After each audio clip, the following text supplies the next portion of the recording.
నిన్నటి రోజున జీవాలో అంటే మన స్వామివారి యొక్క ఆశ్రమంలో హైదరాబాద్లో శంషాబాద్లో గోపాలోపాయనం అవార్డుని స్వీకరించి మనం క్రితం సంవత్సరం గోపాల దేశ పురస్కారాన్ని ఇచ్చి సన్మానించుకున్నాం. నిన్నటి రోజున హైదరాబాద్లో గోపాలోపాయనాన్ని ఇచ్చి సత్కరించారు. గోపాలాచార్య స్వామి వారితో వీరికి ఏకలవ్య శిక్ష సంబంధం డైరెక్ట్ గా లేదు. పరమాచార్యులు కూడా పరమాచార్యులు గోపాలాచార్య స్వామివారి గారికి కాకుండా మంచి ఆప్తులు స్వామివారికి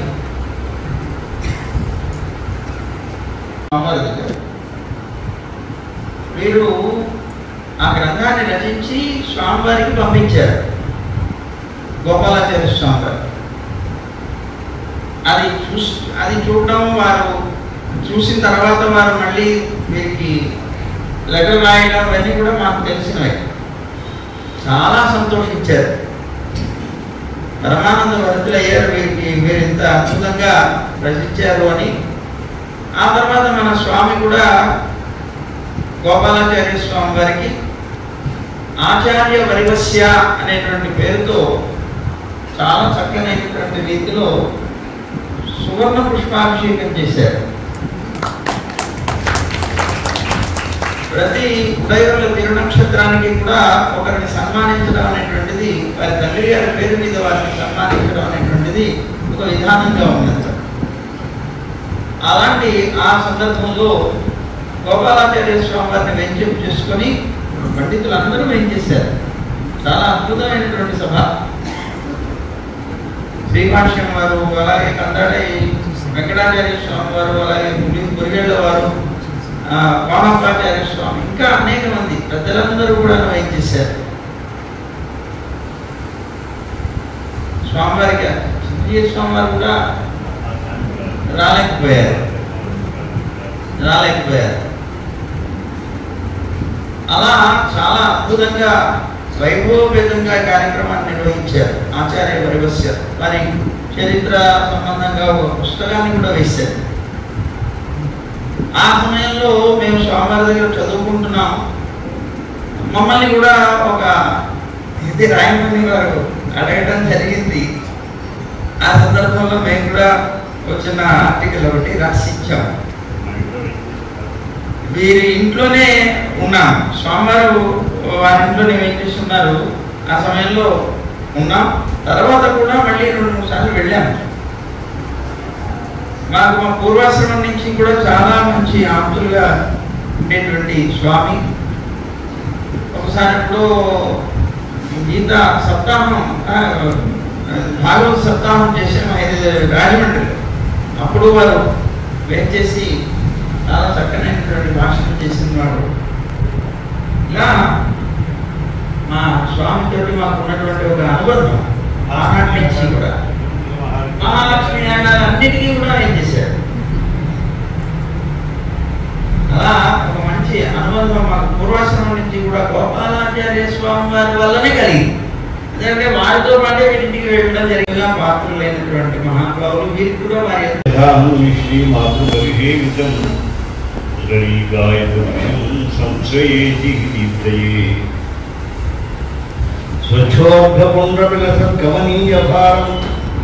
ప్రజ్ఞాసమంచిత మృదుస్థిత వక్రలీలం కాకాయదండ పరిమండిత భవ్యకాయం శ్రీ జీయరాఖ్య యతిశేఖరమానతోస్మి యత్కృపావశతః సంయక్షుతం యతిపతే అర్పచ అపరాధి విబుధాన్ ఆశ్రయేన తచేతసా యదీయ సౌజన్యమరణ్యగోచరం సమీజ్యతేత్యాపి గురైశ్చ బాంధవైః నితాంత వాత్సల్య భరాఢ్యచేతసః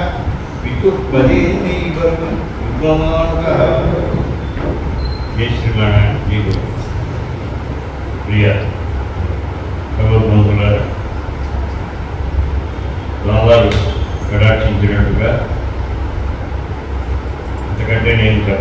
లేదా అక్షర సత్యం స్వామివారి ఉపకారంగా పరిచయం ఉన్నారు.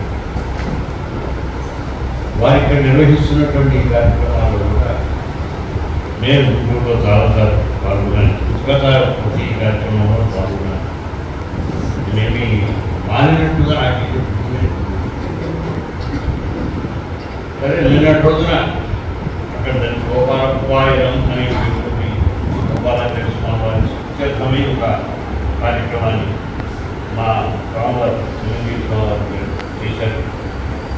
దాని నిర్వహణ అయిపోయిన తర్వాత ఈనాడు ఇక్కడికి వచ్చి ఇక్కడ కార్యక్రమంలో ఇది గోపాలోపాయనమే, ఇది కూడా గోపాల ఉపాయనమే. ఉపాయనమే ఏదో ఇస్తేనే కాదు, దానికి మనందరికీ బహుమతి.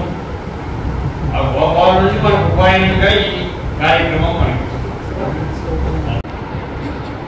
అటువంటి స్వామివారు గోపాలాచార్య స్వామివారు మా తండ్రి గారితో ఉన్న సంబంధమే నాకు సంబంధం. మా తండ్రి గారు గోపాలాచార్య స్వామివారి కంటే పెద్దవారు, 4 సంవత్సరాలు పెద్దవారు. పెద్దజీయ స్వామివారి కంటే 7 సంవత్సరాలు పెద్దవారు. రెండోది శాస్త్రీయ అందులో చాలా యుక్తులు వాడు ఎన్నో వేస్తారు, ప్రయోగాలు ప్రతి ప్రయోగాలను వేస్తారు. ఆ ప్రయోగ పరస్పర వేసుకుంటూ వెళ్ళిపోతుంటే ఆ పంక్తి ఒక ముక్క కూడా కొత్త ఏమిటి ప్రయోగం అంటే ఏమిటి, ప్రతి ప్రయోగం అంటే ఏమిటి అని తెలియవచ్చు. జన్మాద్యేత అందులో అసలు నిజానికి జన్మాద్యేత అనుమాన ప్రమాణ నిరూపకమైనటువంటిదా, లేకపోతే అది కూడా మామూలు శృతి ప్రమాణాన్ని బట్టి ఏర్పడింది. దీనిపై చర్చ. అందువల్ల కొంత న్యాయం తెలియాలి, వ్యాకరణం తెలియాలి. వ్యాకరణం తెలియకపోతే బ్రహ్మ జిజ్ఞాస, అహారో బ్రహ్మ జిజ్ఞాస. ఈ బ్రహ్మణం జిజ్ఞాస అంటే ఏమిటి, అక్కడ షష్ఠీ అవుతుంది, ఆ షష్ఠీ ఏ అర్థం అవుతుంది, అది శేష షష్ఠీయ మరొక షష్ఠీయ. ఇప్పుడు ప్రశ్న చెప్పాలి, షష్ఠి అంటే ఏమిటి, అదేది ముందు తెలియదు కదా, దానికి అర్థం ఏంటి, దీనికి విచారంలో కొంత వ్యాకరణం కొంత ఇవన్నీ చదువుకునేవారు. అద్వైతంలో సఫలికరాద్వైతం అని ఒక ప్రసిద్ధి ఉంది. వారు వేదాంత సభలు పెడితే ఉత్త వేదాంత సభలు, మన దాంట్లో మామూలుగా వేదాంత సభలో మనం పెడితే ఆ వేదాంత ఉభయ వేదాంతం అనుకుంటాయి. ఆ ఉన్నటువంటి వాటి ఎందుకు కాస్త పని తీసుకుని పెద్దల్ని వాడి ప్రవచనం చేయించడం ఒక ప్రక్రియ మనం ఇటువంటి. ఈ ప్రక్రియలో మనకు ఒక సంప్రదాయం ఉన్నది. ఈ సంప్రదాయానికి మూలభూతులైనటువంటి ఆచార్యులు ఉన్నారు.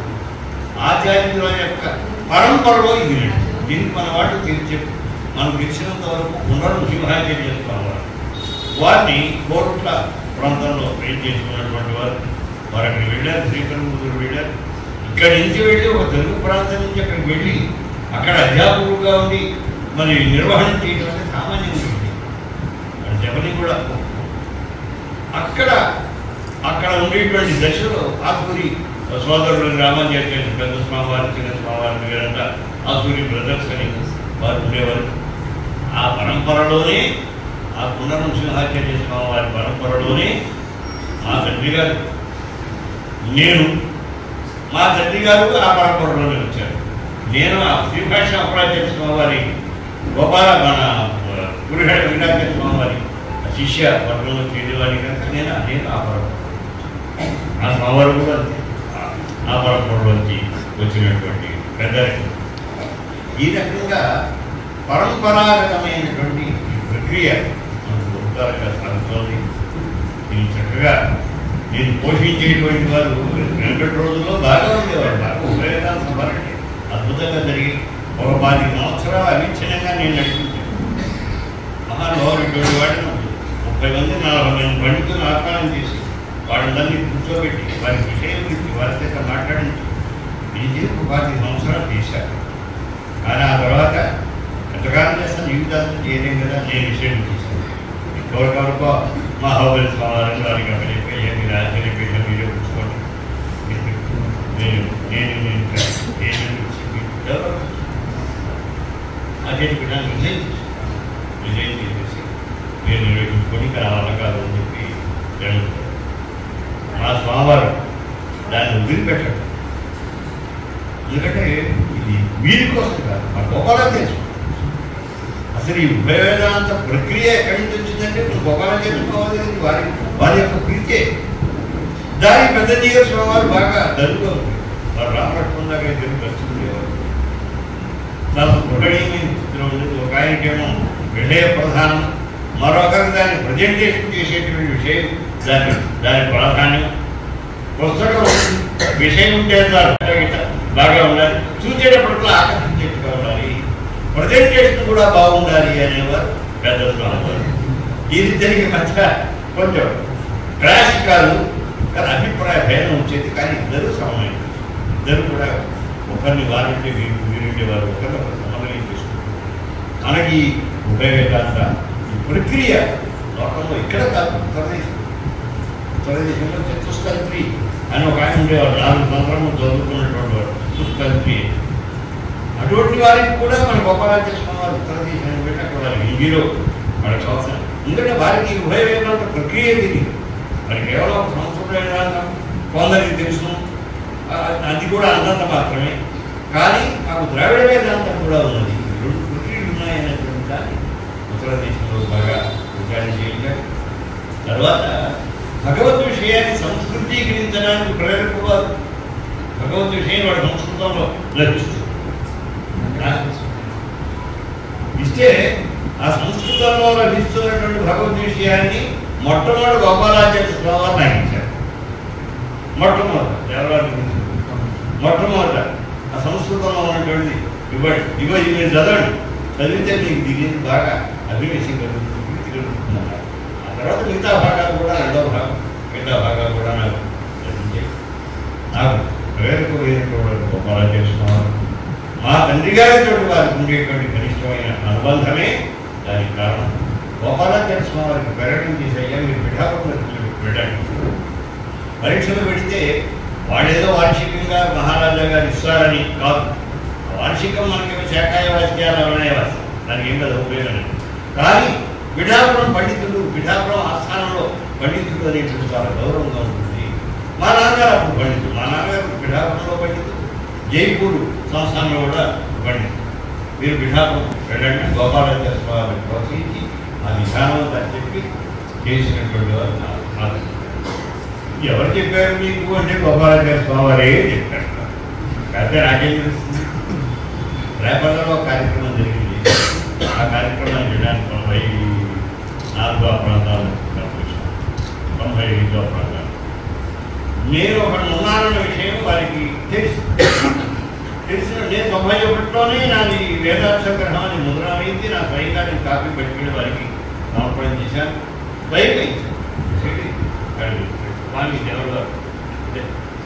ఇరుముఖమాలను చూపించండి అన్నారు.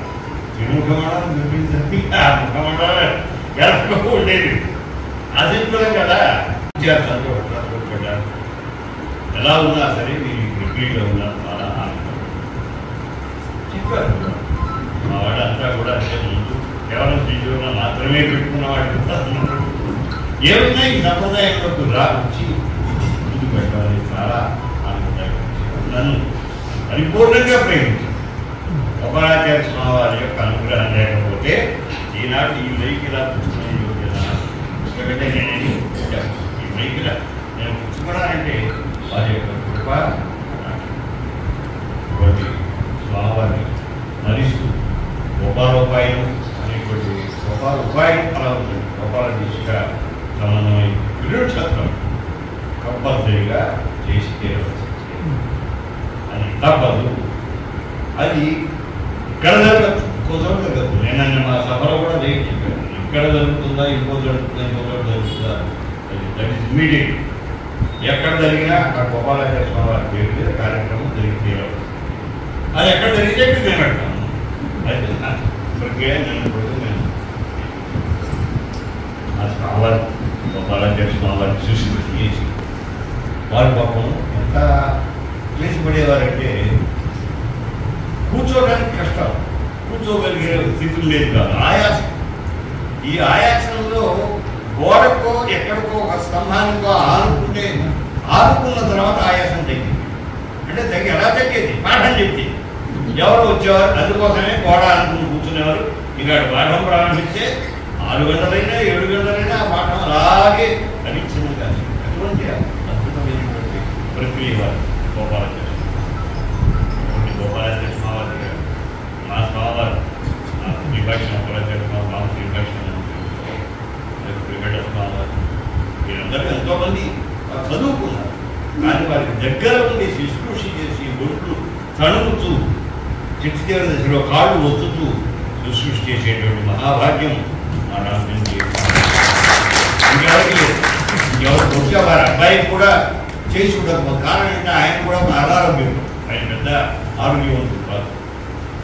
కానీ మా స్వామివారు మాత్రం దగ్గరుండి ఒళ్ళంతా నిలుపుతూ వారికి వాడి బట్టి కూర్చోబెట్టి గోడకి ఆనేటట్ల కూర్చోబెట్టి వేయడమే కాకుండా అక్కడ వారి దగ్గరే ప్రారంభం చేసి వారి దగ్గరే గ్రంథాన్ని మొట్టమొదటిగా పిలిచి వారు చదువుకుని ఆ రకంగా గురువుకు చేయవలసినటువంటి పరివర్శ ఏదైతే ఉందో, సేవ ఏదైతే ఉందో ఆ సేవను చక్కగా సాధకంగా చేసుకుంటున్నాడు అనుభవం. అందుకే వారు నిర్వహించే కార్యక్రమాన్ని నిష్ఠ దానికి మనం కూడా ప్రక్కన ఉన్నట్టయితే ఇది మరింతగా ఇది ఆచార్యుడు కారణం అవుతుంది.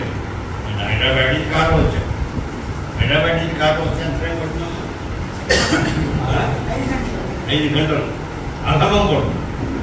నేను సాగర్ ఈ పక్క నుంచి వచ్చాను, నల్గొండ మించి వాటి మించి వచ్చాను. మరి ఈ రోజుల్లో కారులో ప్రయాణం చేయడం భద్రం కాదు, ఏమి కావాలి. ఇక ఇదైతే ఒకే ఒక్క విషయం నేను మనవి చేస్తాను. నాకు అందులో సబ్జెక్టు వేసాను. అదొక 5 నిమిషాలు చెప్తాను. ఒకటే ఎక్కువ చెప్పాను. భగవద్రామాంధ్రకు శ్రీరంగంతో ఉన్నటువంటి సంబంధం ఏమిటి? భగవద్రామాంధ్రులు 4 నగరములతో సంబంధం. ఒకటి శ్రీపెరుంబుదూరు, రెండవది కంచి, మూడవది శ్రీరంగము, 4వది మేలుకోట. ఈ 4తోటి భగవద్రామాంధ్రులకు సంబంధం. ఇక్కడ మొట్టమొదటి శ్రీపెరుంబుదూరు అనేది వారికి ఆవిర్భవించేటువంటి స్థానం. ఆయనకి ఆవిర్భావం ఇక్కడే జరిగింది. ఆ దగ్గర ఉండేటువంటి ప్రదేశంలో ధన్యమాంబ, ఆవిడ గురించి జీవో రాయవలసి వచ్చింది. నేను రాశాను ధన్యమాంబ అని. అది ఎవరికి ఆ పెరితే నడుస్తుంది, గోవింద ప్రియులు నడుస్తుంది. వాళ్ళు చాలా సంతోషిస్తారు. అది అపూర్వమైన విషయం. ధన్యమాంబ గురించి ఎవరికీ తెలియదు. నేను అక్కడక్కడ ఆ పుస్తకాలు ఈ పుస్తకాలు చూసి పరిశోధన చేసి స్వయంగా ప్రకల్పన చేసి ఒక నవల కింద ఆవిడ యొక్క గొప్పతనాన్ని ఎంతసేపు ఆవిడని దూషించడమే. బావిలో చేడ వేసింది ఆవిడ, ఇంకో ఆవిడ వేసింది. ఈ చేడ ఆ చేతకు తగిలేటప్పుడు కదా ఇలా తగిలిస్తావా అని ఆవిడ మీద యుద్ధం చేసింది. దానిటువంటి వాడు వైష్ణవత్వం కావాలి చేస్తారా? ఎవరు చేయరు. నేను స్పష్టంగా రాశాను. అమ్మ కన్యామాంబ మీద ఉన్న అభియోగములన్నీ కూడా ఒక వైష్ణవ స్త్రీకి ఉండవలసిన అభియోగములు కావు. ఇవి కాకమ్మ కథలు, ఇవి అబద్ధాలు. అసలు కన్యమాంబ యొక్క స్వరూపం ఏదో మేము చెబుతున్నాం. చూడండి, కన్యమాంబ యొక్క వైభవాన్ని బట్టి ఒక నవల కింద ఇవి ఇవన్నీ మనం తెలుసుకోవాలి. ఆవిడ యొక్క గొప్పతనం, ఆవిడ యొక్క ప్రోత్సాహం లేనిదే రామానుజులు అసలు ఆ ఉత్సవ స్థితికి వెళ్ళేవారే. ఎందుకంటే వారు చదువుకుంటున్నప్పుడు వీడి పక్కన వారు చదువుకుంటుండేవారు. వారు తండ్రి దగ్గర చదివేవారు, ఇంకా పెద్ద దగ్గర చదువుతుంది. పక్కనే ఆ పాఠాలన్నీ వీడేది. వీళ్ళని మీకు అర్థమైందా? అర్థమైంది. కారణం ఏంటంటే వీడి సంస్కార సిద్ధమై శ్రీ వైష్ణవ కుటుంబంలో ఉండేటువంటి ఆ పాఠ ప్రవచనాల్లో ఇది కూడా వెనుకాల ఒదిగి ఉండి ఆ విషయాలు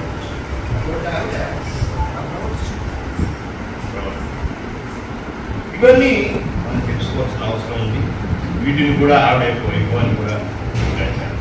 సరే, భగవద్రామాంధ్రుల యొక్క వైభవం మీకు తెలియజే కాదు. వారు శ్రీరంగంలో ఉండి వారు చేసిన కృషి ఇంత అంత. ఒక్క విషయం మాత్రమే ఉంది మనమే చేస్తాం. ఎందుకంటే ఎక్కువ నేను చెప్పను, ఇక్కడ చెప్పడం బహుభాషణం నా శ్రద్ధార్థులు. ఎక్కువ మాట్లాడేవాడంటే లోకానికి పెద్ద శ్రద్ధ ఉండదు. నేను మన ఒక ఆచార్య స్థితిలో, సన్యాస స్థితిలో ఉండేటువంటి వారు ఏ రకముగా తమ జీవనము సాగించవచ్చు. ఇక్కడ ఇవాళ ఎందుకు వస్తుంటే వారండి ఎరుపుగా ఉండాలండి, మరి ఎవరికి గృహాలు పెట్టకూడదండి, అలాగని ఏవో మాట్లాడుతుంది. ఇవన్నీ తప్పని నేను ఒక పుస్తకం రాశాను, ఇటీవల చంద్రిక, ఒక పెద్ద పుస్తకం ఉంది, ఎవరికి కావాలంటే మీరు చదువుకోండి. అందులో రాశాను జీవ వ్యవస్థ వరకు ఉండేటువంటి ఆచార్య పరంపరలో ఆచార్యుల యొక్క జీవన విధానం ఎలా ఉంటుంది, ఎలా ఉండాలని శాస్త్రం చెప్తుంది. ఇది నేను చాలా స్పష్టంగా ఇందులో రాశాను. ఇక్కడ ఇందులో మనకి పుస్తకంలో ఇది శ్రీరంగ గద్యం నేను వేసింది. శ్రీరంగ గద్యం దీనికి చాలా వ్యాఖ్యానాలు వేసి వాడికి వేదాంతేశ్వర వ్యాఖ్యానం, పరివాచ్యం బిడ్డ వ్యాఖ్యానం, ఇంకోటి చాలా వ్యాఖ్యానాలు, మా స్వామివారి అనువాదాలు కొన్ని ఇవన్నీ వేసి మొత్తం చేశాం. ఇందులో ఒక చోట ఒక మాట చెప్తాను, ఆ రెండు మాటలు మీకు ఉన్నాయి. ఇప్పుడు నేను చదువుతాను చెప్పబట్టి.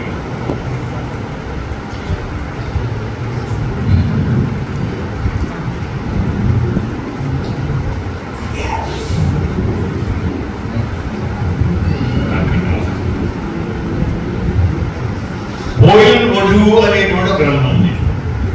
కోయిల్ వధువు అనేటువంటి ద్రావిడంలో ఉండేటువంటి గ్రంథం శ్రీరంగం యొక్క వైభవాన్ని చెప్పేటువంటి గ్రంథం.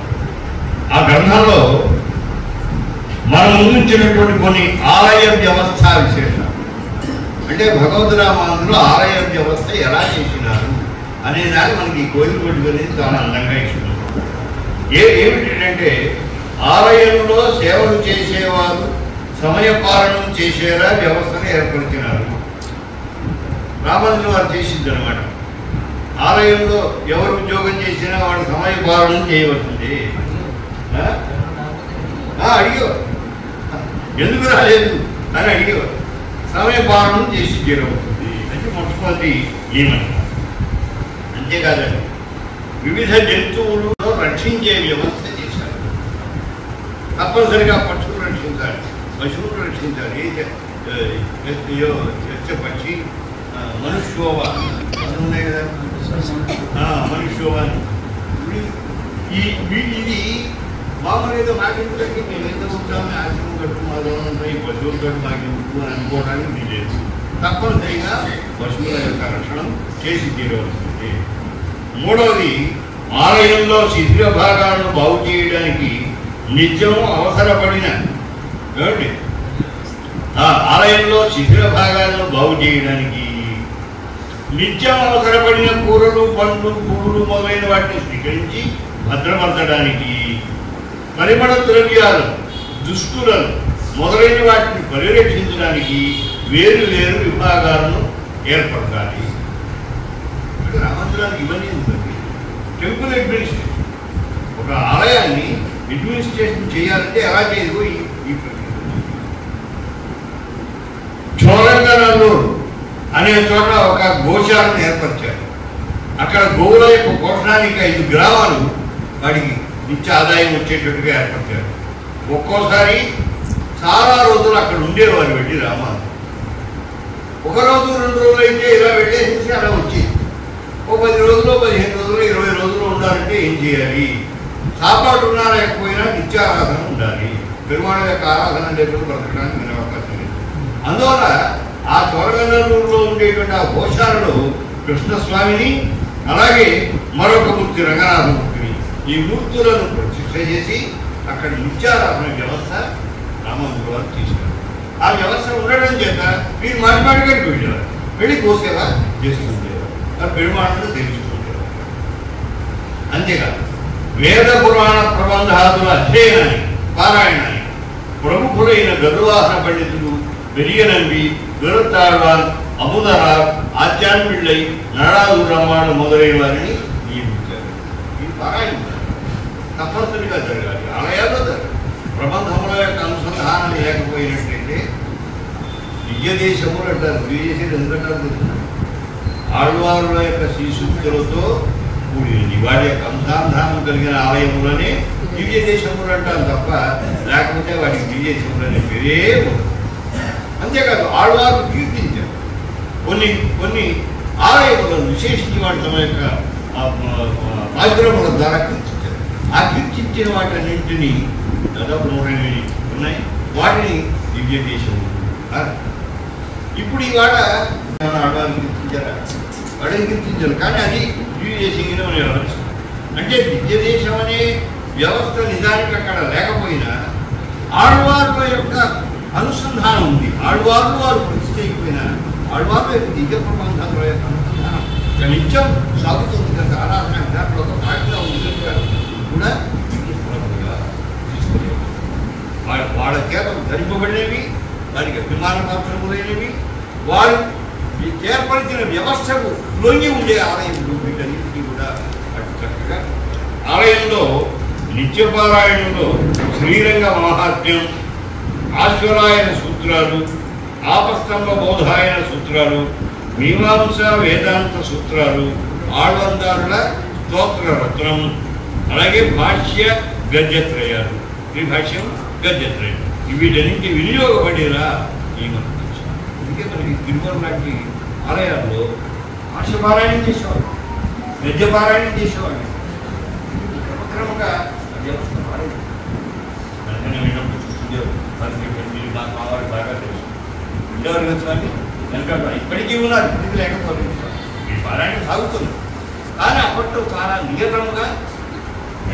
నియతంగా అది సాగు. ఈ చేసిన వ్యవస్థలన్నీ మొదలయ్య అంటారు. తర్వాత కూడా దాదాపు 200 సంవత్సరాలు కొనసాగాయి. రామాంధ్ర యొక్క శిష్యులు మొదలైన వారు దీన్ని చక్కగా భగవద్రామాంధ్ర వారు చేసిన వ్యవస్థ కనుక వాటిని కొనసాగించాలని 200 సంవత్సరాలు కొనసాగాయి. అయితే ఈనాడు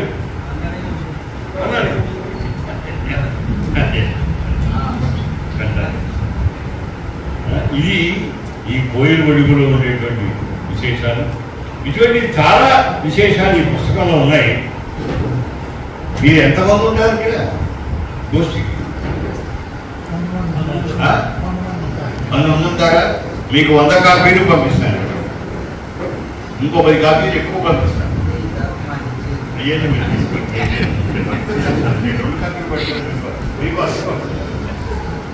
మీ అందరికీ ఈ పుస్తకాలు మేము ఇస్తాం. వీటిని అనుసంధానం చేయండి.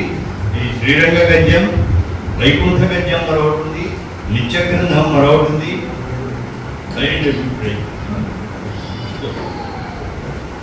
ఈ మూలాన్ని ఒక్కసారి ఆ గద్యం మీకు వినిపించుదాము.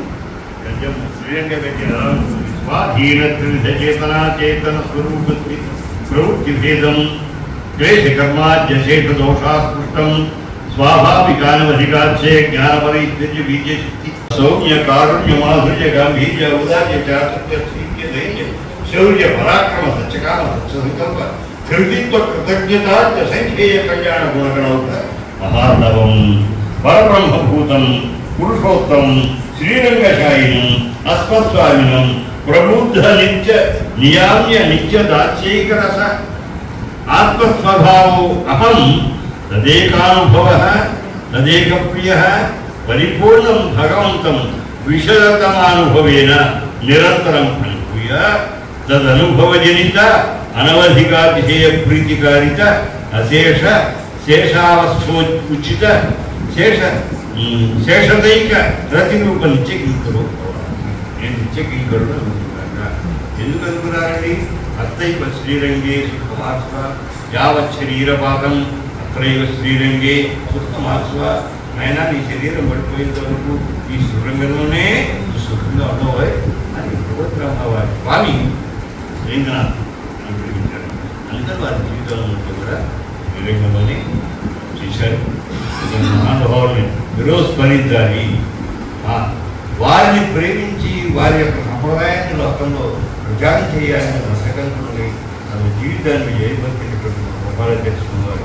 వారి దాకా పిల్లల సమయంలో అనుసంధానం చేయడం కంటే ఏమి భాగ్యం. ఈ కార్యక్రమంలో మీ అందరూ పాల్గొనడం, మీ అందరినీ పాల్గొనేట్టుగా ప్రేరణ చేయడం మా భావాలు.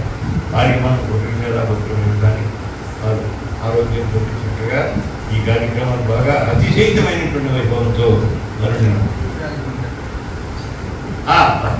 మా ప్రసాద్ గారు విద్రాజమండ్రి ప్రసాద్ గారు ఇటువంటి మహానుభావులు పెద్దలైనటువంటి వాడు. ఇంకా మీకు వెనకాల ప్రోత్సాహం చేసేటువంటి వారు కూడా నాకు పేర్లని తెలియదు.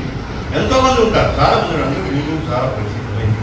మా ఇక్కడ శిష్యవర్గం ఉంటారు. మా నాన్నగారికి ఆనువంశిక ఆచార్యతో ఉన్నది.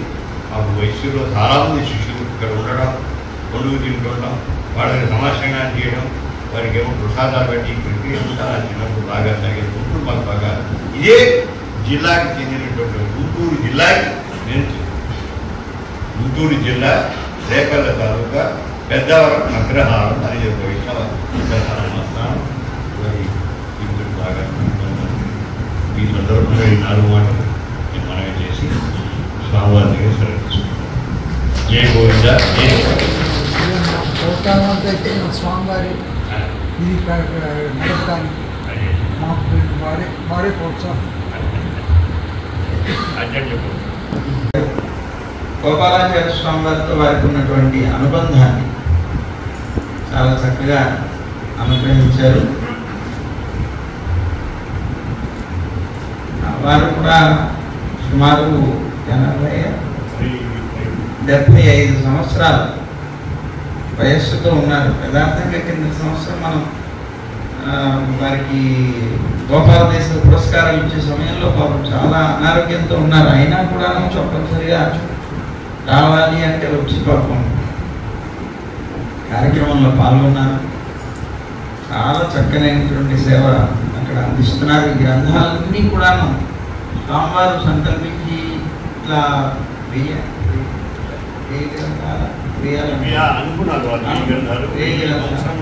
1000 సంవత్సరాలు కనుక రామానుజులకి 1000 గ్రంథాలు వేయాలని సంకల్పించారు స్వామివారు. ఇప్పటికి 100 గ్రంథాల దాకా ప్రాచీన గ్రంథాలన్నీ కూడా తీసి బయటికి వెలికి తీసి వీరు స్వయంగా అనువాదం చేసి కొన్ని పూర్వం ఉన్నటువంటి వాటిని వేసి చాలా గ్రంథాలు వెలువరిస్తున్నారు. అందులో ఇది ఒకటి. చాలా కృషి చేస్తున్నారు. సంప్రదాయాన్ని 4 చెరువులా కూడాను అందించాలి. అలాగే రాధాకృష్ణుల విషయంలో చాలామంది కొంతమంది అంటే చాలామందిలో అంటే కొంతమంది సంప్రదాయస్తులను కొంతమంది సందేహిస్తూ ఉంటారు రాధ అనేటువంటి ఆమె గురించి. వారి విషయంలో నీలామాధవం అనేటువంటి ఒక గ్రంథాన్ని రచించి చాలా చక్కగా రాధాదేవి యొక్క విషయాన్ని అంటే నీలాదేవి రాధాదేవి అనేటువంటి దాన్ని నిరూపిస్తూ చాలా చక్కగా గ్రంథాన్ని కూడా అనుగ్రహించారు. ఇలా అనేక గ్రంథాలు అనుగ్రహిస్తూ వచ్చినటువంటి స్వామి వాళ్ళు ఇక్కడికి వెంచేసి అంత దూరం నుంచి ఇక్కడికి కార్యక్రమం కోసమనే వచ్చారు. అలా వచ్చి బాబు ఈ వయసులో నిన్నంతా కార్యక్రమంలో ఉండి వేళ వచ్చి మన యతిరాజు మండలి మీద మన మీద అందరి మీద కూడా ఉన్నటువంటి ప్రేమని వారు ఇలా ఈ విధంగా వచ్చి చూపించారు. వారికి ధన్యవాదాలు.